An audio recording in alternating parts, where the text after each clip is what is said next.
প্রিয় শিক্ষার্থীরা, আসসালামু আলাইকুম। শুরু করছি ইসলাম ও নৈতিক শিক্ষা ক্লাস। আজকের এই ক্লাস দশম শ্রেণীর শিক্ষার্থীদের জন্য। দশম শ্রেণীর শিক্ষার্থীদের মূলত ধারাবাহিক লেকচার হচ্ছে কয়েকটি নির্ধারিত পাঠ থেকে কিছু গুরুত্বপূর্ণ বহু নির্বাচনী প্রশ্ন এবং সৃজনশীল প্রশ্ন, পাশাপাশি পাঠভিত্তিক কিছু আলোচনা।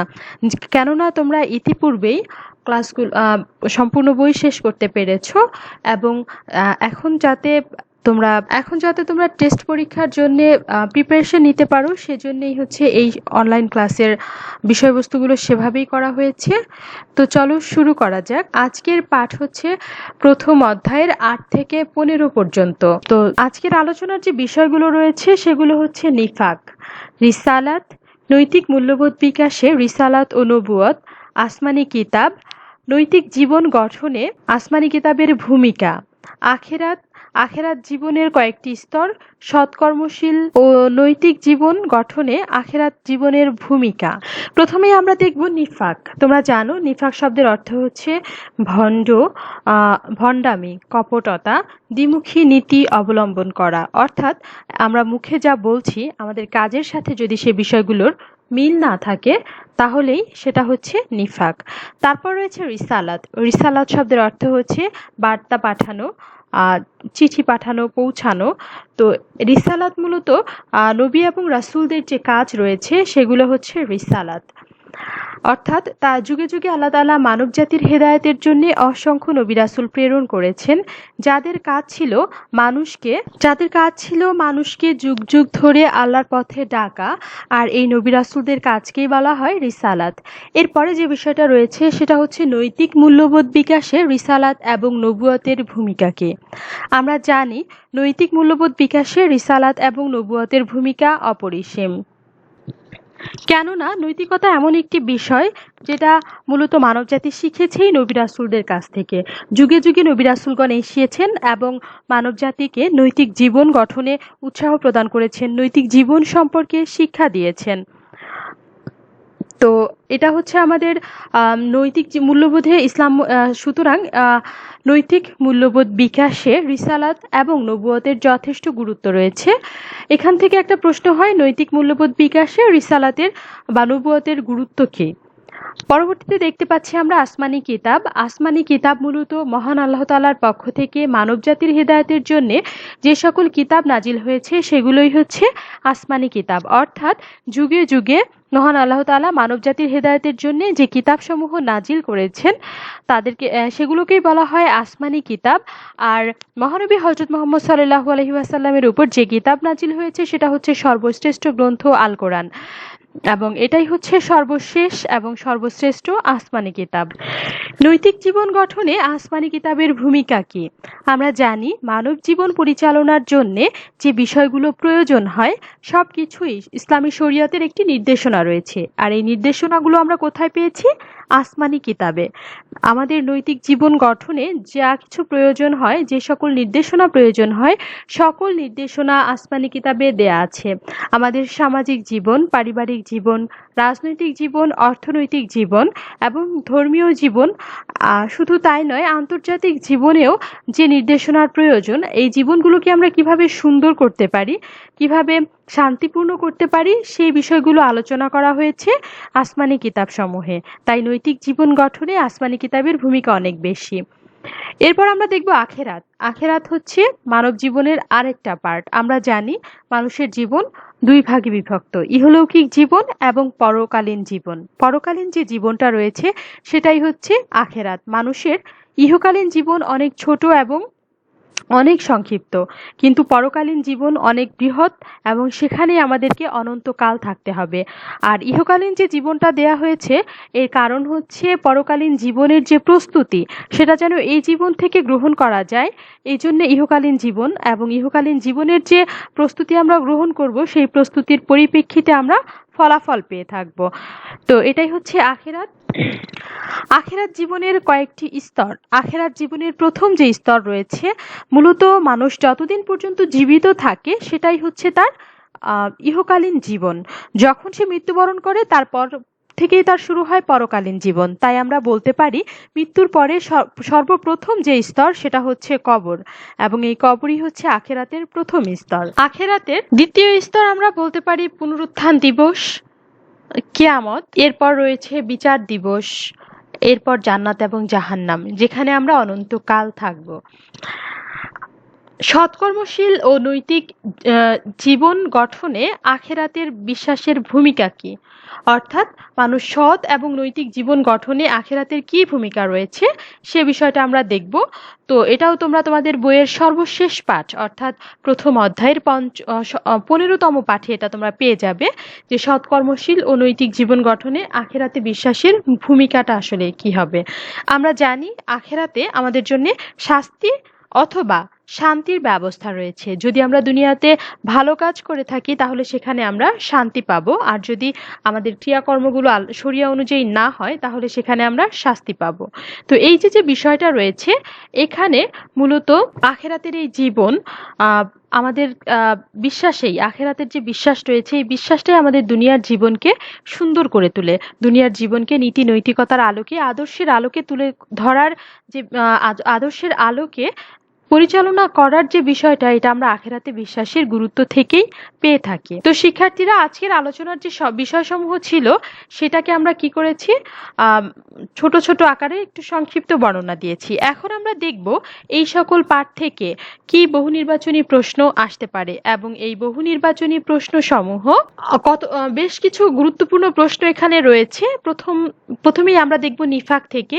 নিফাক শব্দের অর্থ কি? নিফাক শব্দের অর্থ হচ্ছে ভণ্ডামি, দ্বিমুখী নীতি অবলম্বন করা, প্রতারণা। তোমরা অর্থ কি, কাকে বলে এরকম যদি থাকে তাহলে হুবহু বই থেকেই পড়ে লিখতে হবে। তোমার নিজের মতো করে কোনো অর্থ, এর প্রাসঙ্গিক অর্থ লিখলেও অনেক সময় সেটা গণ্য করা হয় না। এরপর আমরা দেখব নিফাক কি, নিফাক কাকে বলে। অন্তরে কুফর ও অবাধ্যতা গোপন করে মুখে ইসলামের কথা স্বীকার করাই হচ্ছে নিফাক। মুনাফিকের বৈশিষ্ট্য কয়টি? 3টি। মুনাফিকের পরিণাম, আমরা জানি মুনাফিকের পরিণাম হচ্ছে তার অবস্থান জাহান্নামের সর্বনিম্ন স্তরে। তারপরের যে পাঠ রয়েছে আমাদের সেটা হচ্ছে রিসালাত এবং নবুয়ত। এখান থেকে কতগুলো গুরুত্বপূর্ণ প্রশ্ন এখানে তুলে দেওয়া হয়েছে। বহু নির্বাচনী প্রশ্ন। রিসালাত শব্দের অর্থ হচ্ছে বার্তা বা চিঠি। রিসালাত হলো মহান আল্লাহ তাআলার বাণী মানুষের কাছে পৌঁছে দেওয়ার দায়িত্ব। নবী রাসূলদের দ্বীনের মূল কথা ছিল আল্লাহর একাত্মবাদ, কর্তব্য নিষ্ঠা ও দায়িত্ব পালনে নবী রাসূলরা ছিলেন অতুলনীয়। প্রশ্নটা এমন হয় যে নবী রাসূলরা কোন ক্ষেত্রে অতুলনীয় ছিলেন? সকল সৃষ্টির মধ্যে সর্বোচ্চ মর্যাদার অধিকারী হচ্ছে মানুষ। সর্বোচ্চ মর্যাদার অধিকারী দেয়া হয়েছে নবী রাসূলগণকে, আর আশরাফুল মাখলুকাত বলা হয়েছে মানুষকে। দেখব প্রিয় শিক্ষার্থীরা, আমরা নিফাক থেকে এবং রিসালাত থেকে পেয়েছি। এখন এই বিষয়টার পরে আমরা দেখব আসমানি কিতাব। আসমানি কিতাব কি? তো আসমানি কিতাব শব্দের অর্থই হচ্ছে লিখিত বা লিপিবদ্ধ বস্তু। আসমানি কিতাব কাকে বলে? নবুয়তের হেদায়েতের জন্য, মানুষের হেদায়েতের জন্য মহান আল্লাহ তাআলা যে সকল কিতাব সমূহ নাজিল করেছেন সেগুলোই হচ্ছে আসমানি কিতাব।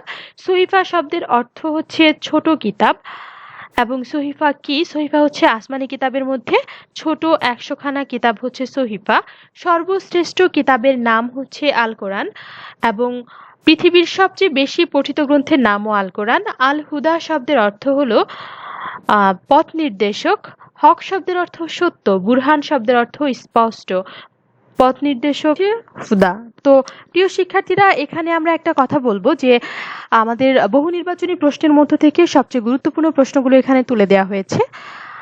তো এখান থেকে তোমরা এই প্রশ্নগুলো পড়বে। পাশাপাশি এই যে আসমানি কিতাবের মধ্যে একটা বিষয় রয়েছে যে আসমানি কিতাবের বেশ কতগুলো নাম রয়েছে, তার মধ্যে পবিত্র কোরআন আল কোরআনের বেশ কতগুলো নাম রয়েছে, সেগুলো আরবি থেকে বাংলা অনুবাদ তোমরা পড়ে রাখবে। যেমন বুরহান শব্দের অর্থ কি, হুদা শব্দের অর্থ কি, এমনভাবে যে যতগুলো নাম দেওয়া আছে সবগুলোর অর্থ খুবই ইম্পর্টেন্ট। এখান থেকে 2 ধরনের এমসিকিউ প্রশ্ন অবশ্যই হয় এই পাঠ থেকে, যে হুদা শব্দের অর্থ কি, আবার প্রশ্ন আসে যে পথ প্রদর্শক শব্দের আরবি কি।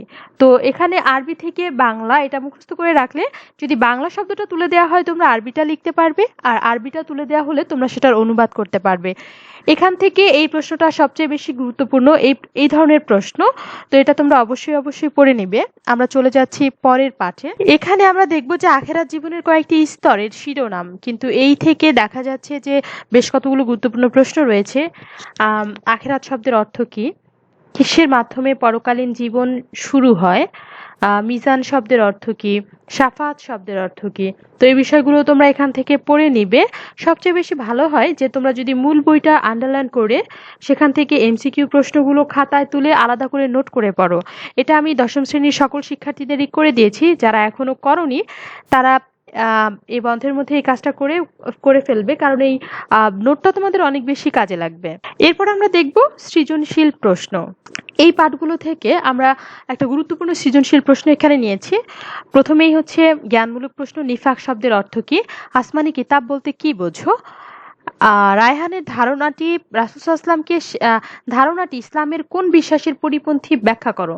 এটা যদি তোমাদের উদ্দীপকটা তুলে দেওয়া হতো তাহলে তোমরা উদ্দীপক পড়েই বুঝতে পারতে যে তার ধারণাটা হচ্ছে সে রাসূল সাল্লাল্লাহু আলাইহি ওয়াসাল্লামকে নবী হিসেবে বিশ্বাস করে না। তাহলে এটা কোন বিশ্বাসের পরিপন্থী? খতমে নবুয়তের যে বিশ্বাস রয়েছে সে বিশ্বাসের পরিপন্থী। পরের যে প্রশ্নটা রয়েছে যে শাফাতের গুরুত্ব এবং তাৎপর্য লিখো। প্রিয় শিক্ষার্থীরা, এখানে 4 ধরনের প্রশ্ন হয়ে থাকে সৃজনশীলের ক্ষেত্রে। প্রথম হচ্ছে জ্ঞানমূলক প্রশ্ন, এটা তোমরা অবশ্যই বই থেকে লিখবে। দ্বিতীয় প্রশ্নটা হচ্ছে অনুধাবনমূলক প্রশ্ন। আর তৃতীয় যে প্রশ্নটা রয়েছে সেই প্রশ্নটা আমরা উত্তর দেওয়ার সময় ব্যাখ্যা করব।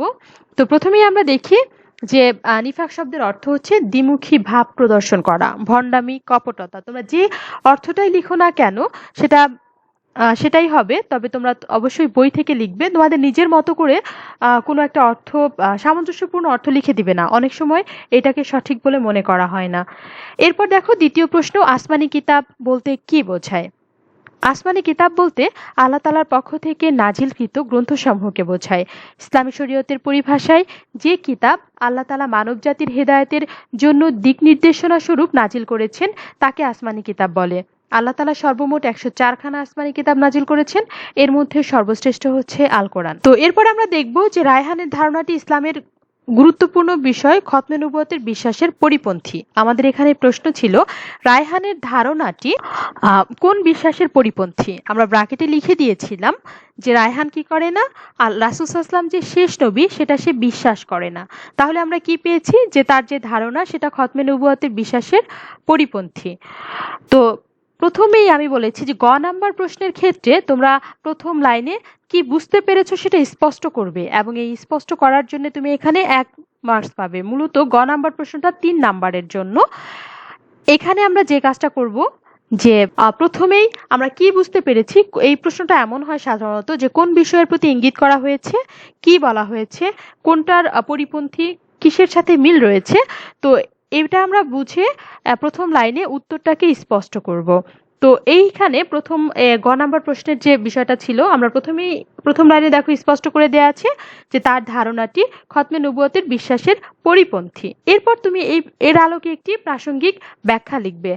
সেটা এমন হতে পারে যে খতমে নবুয়ত কি তার একটা পরিচয় দেয়া যেতে পারে, তারপর উদ্দীপকের আলোকে একটা বিশ্লেষণ করবে, সবশেষ তুমি তোমার নিজের মতো করে একটি উপসংহার টানবে। এই প্রশ্নটা তোমরা চাইলে বানিয়ে লিখতে পারো, তবে নিজেদের মতো করে গুছিয়ে লিখতে পারো। সেক্ষেত্রে তোমাকে কি করতে হবে, প্রথমে এই 3টি বিষয় ফলো করতে হবে।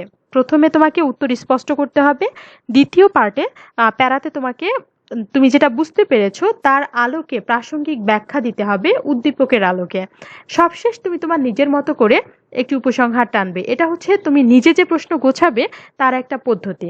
দেখো এখানে সেরকম করেই দেয়া আছে। প্রথমে স্পষ্ট করা হয়েছে যে এটা হচ্ছে খতমে নবুয়তের বিশ্বাসের পরিপন্থী। পরবর্তীতে দেখো খতমে নবুয়ত কি সে বিষয়ে আলোচনা করা হয়েছে, এবং উদ্দীপকের আলোকে রায়হান কি মনে করে সেটাও বলা আছে। সবশেষ নবী নয়, পরিশেষে একটা দেখো উপসংহার দেয়া আছে যে আমরা আর কোনো নবী আসবে না। এটা দেওয়ার পর বলা হয়েছে সুতরাং বলা যায় রায়হানের বক্তব্যে খতমে নবুয়তের প্রতি অবিশ্বাস প্রকাশিত হয়েছে। তো গ নাম্বার প্রশ্নের এই 3টা পার্ট থেকে তোমরা 3টা নাম্বার পাবে, এবং কিভাবে লিখতে হবে, কিভাবে তোমরা গুছিয়ে লিখবে সে বিষয়টা ইতিমধ্যেই আলোচনা করা হয়েছে। আমি আশা করছি শিক্ষার্থীরা তোমরা এটা বুঝতে পেরেছো। আমরা এখন চলে যাব ঘ নাম্বার প্রশ্নে। এখানে প্রশ্নটা এমন ছিল শাফাতের গুরুত্ব কি, শাফাতের কি গুরুত্ব রয়েছে সে বিষয়টা এখানে আলোচনা করা হবে। এটা তোমরা বিভিন্ন গাইড বইতে যেটা পাবে যে গ নাম্বার প্রশ্নের মতো করেই ঘ নাম্বার প্রশ্নের উত্তরটা করা হয়েছে, কিন্তু যদি ঘ নাম্বার প্রশ্নে ফুল মার্কস পেতে চাও, সম্পূর্ণ নাম্বারটা তুমি তুলে ফেলতে চাও, তাহলে তোমাকে যেটা করতে হবে পয়েন্ট আকারে লিখতে হবে, কারণ এটা হচ্ছে উচ্চতর দক্ষতা। তোমাকে এখানে যে বিষয়গুলো প্রকাশ করতে হবে যে শাফাতের গুরুত্ব কেন। প্রথমেই হচ্ছে পুণ্যবানদের মর্যাদা বৃদ্ধি। আমরা জানি শাফাত করা হবে দুইটি কারণে। প্রথম কারণ হচ্ছে পুণ্যবানদের জাহান্নাম যারা পাপী তাদেরকে জাহান্নাম থেকে নিয়ে এসে জান্নাতে নিয়ে আসার জন্যে, আর দ্বিতীয় যে কারণটা সেটা হচ্ছে পুণ্যবানদের মর্যাদা বৃদ্ধি করার জন্যে। তো শাফাত করাই হবে মূলত পুণ্যবানদের যে মর্যাদা রয়েছে সেটা বৃদ্ধির জন্যে, অর্থাৎ যারা জান্নাতি রয়েছেন তাদের জন্য শাফাত করা হবে যাতে করে তারা আরো বেশি ভালো অবস্থানে যেতে পারেন। এই জন্য রাসূল সাল্লাল্লাহু আলাইহি ওয়াসাল্লাম শাফাত করবেন। আর দ্বিতীয় যে বিষয়টা রয়েছে যে জাহান্নামের শাস্তি থেকে মুক্তি লাভ। যারা জাহান্নামী রয়েছেন, পাপী বান্দা রয়েছে, রাসূল সাল্লাল্লাহু আলাইহি ওয়াসাল্লাম তাদের জন্য শাফাত করবেন যেন তারা জাহান্নাম থেকে মুক্তি পেয়ে জান্নাতে প্রবেশ করতে পারে। পাপী বান্দাদের জান্নাত লাভ, এটা হচ্ছে আরেকটি শিরোনাম। তো এই শিরোনামটাকে তোমরা তোমাদের মতো করে ব্যাখ্যা করবে যে পাপী বান্দাদের যে জাহান্নামের যে অবস্থান, পাপী বান্দাদের যারা পাপী বান্দা আছেন তারা রাসূল সাল্লাল্লাহু আলাইহি ওয়াসাল্লামের কাছে আসবেন, তাদের জাহান্নামের যে কঠিন শাস্তি তার একটা বর্ণনা দিয়ে তারা রাসূলের কাছে সুপারিশ চাইবেন। রাসূল তাদেরকে সুপারিশ করবেন এবং তারা জাহান্নাম থেকে জান্নাত লাভ করবে। আর সর্বশেষ যে শিরোনামটা রয়েছে সেটা হচ্ছে রাসূল সাল্লাল্লাহু আলাইহি ওয়াসাল্লামের সান্নিধ্য লাভ, অর্থাৎ হযরত মুহাম্মদ সাল্লাল্লাহু আলাইহি সাল্লামকে একমাত্র শাফাতের জন্য সুপারিশ করার জন্য একটি অধিকার দেওয়া হয়েছে। রাসূল নিজেই বলেছেন যে আমাকে সুপারিশের কর্তৃত্ব দেওয়া হয়েছে। এটা তার একটি হাদিস। আর রাসূল সাল্লাল্লাহু আলাইহি ওয়াসাল্লাম বলেছেন যে পৃথিবীতে যত ইট এবং পাথর রয়েছে আমি তার চেয়েও বেশি মানুষকে সুপারিশ করব। তাই এই শাফাতের মাধ্যমে রাসূলের সান্নিধ্য পাওয়া যাবে এবং জান্নাতের আশা করা যাবে। যারা পাপী বান্দা রয়েছেন তারাও রাসূলের সুপারিশে জান্নাত লাভ করতে পারবে এবং যারা পুণ্যবান বান্দা রয়েছেন তারা তাদের মর্যাদা আরো বেশি বৃদ্ধি পাবে। তো প্রিয় শিক্ষার্থীরা, আজকে আমাদের যে বিষয়গুলো ছিল পাঠ ৮ থেকে শুরু করে ১৫ পর্যন্ত, এই বিষয়গুলোতে মূলত আমরা সব ধরনের আলোচনা, সৃজনশীল এবং বহু নির্বাচনীর আলোচনাগুলো করেছি। আমি আশা করি এই পাঠ থেকে তোমরা বুঝতে পেরেছো। তোমাদের কাজ হবে যে এই প্রশ্নগুলোই তোমাদের বাড়ির কাজ থাকবে, সৃজনশীল প্রশ্ন এবং এই বহু নির্বাচনী প্রশ্নটা তোমরা তোমাদের নিজেদের মতো করে সলভ করবে। তো আর এই পাঠ ৮ থেকে শুরু করে ১৫ পর্যন্ত আমরা আমাদের পড়া শেষ করেছি। আমি আশা করি তোমরা এই লেকচার বুঝতে পেরেছো এবং এর আলোকে তোমরা যদি বইয়ের সাথে একটু মিলিয়ে পড়াশোনা করো তাহলে ব্যাপারটা তোমাদের জন্য আরো বেশি সহজ হবে। আজকের ক্লাস এ পর্যন্তই। আগামী ক্লাসে তোমাদের সাথে আবারও দেখা হবে। তো ভালো থাকবে, সুস্থ থাকবে। আসসালামু আলাইকুম।